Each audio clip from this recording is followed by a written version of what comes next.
درود بر شما دانش آموزان گلم. درود بر شما. حال دلتون چطوره؟ عالی. باید سلام حال شاداب باشید. امروز یک درس از درس کسرها در خدمت شما هستیم. درس امروز میدونید درباره چیه؟ کسرها. در مورد مخرج مشترک. خب چند تا مبحثی که قبلا با شما گفتید یه مرور کوتاه داشته باشید. آماده هستید؟ بله. کسی کوچکتر از واحد رو کی میتونه به ما بگه؟ اگه کسی بلده دستش بلند کنه. شما بفرمایید باشید. کسی کوچکتر از واحد یعنی کسی که صورت کوچکتر از واحد گفتم. کسی که صورت از مخرج صورت از مخرج کوچکتر است. مثل سه شما. درسته؟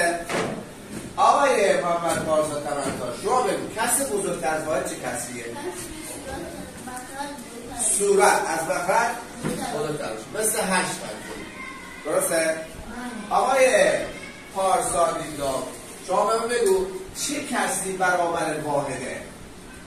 کسی که صورت و مخرج یکی باشه مثل 10 که جوابش چه؟ 1. بس گفتی کسی کوچکتر از واحد بزرگتر از واحد و کسی که برابر واحده. تا اینجا اوکی هست بچه ها؟ حالا ما میخوایم کسرها رو با هم دیگه جمع بزنیم.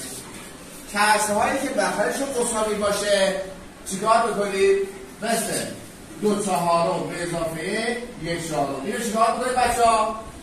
مخرجش چون مخرجش صورت ها رو با هم دیگه جمع.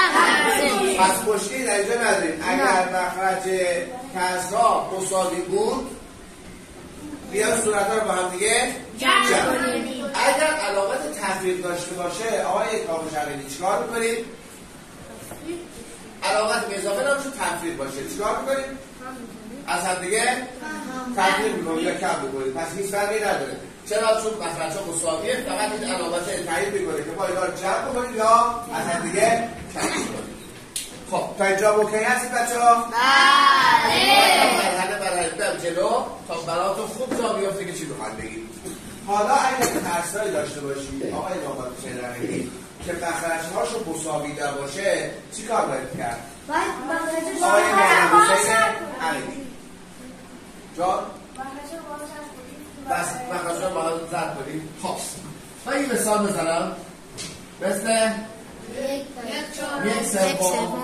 به اضافه 1/4.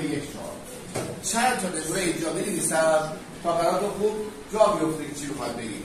ببین اگر کسی دو تا کسی که میخواد با هم دیگه جمع بسته بشه 2 تا 3 تا یا هر چند کس باید مخرج‌هاشو با هم دیگه مساوی باشه. اگر مخرج‌ها مساوی نباشه به هیچ وجه با هم دیگه جمع بسته نمیشن.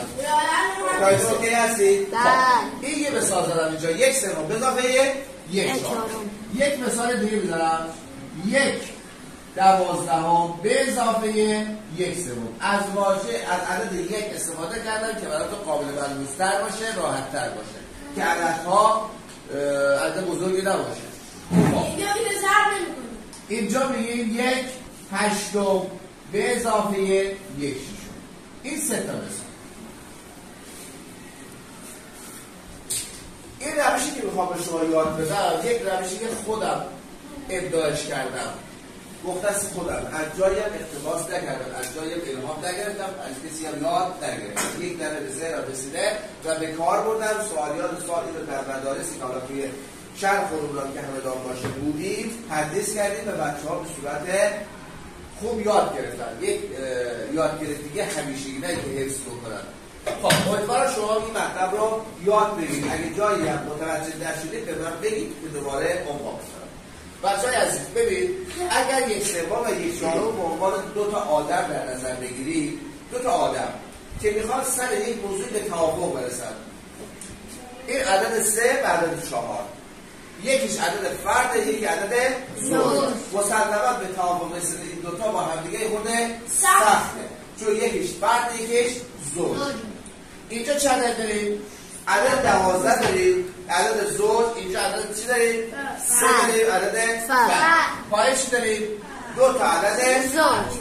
2 تا عدد زوج.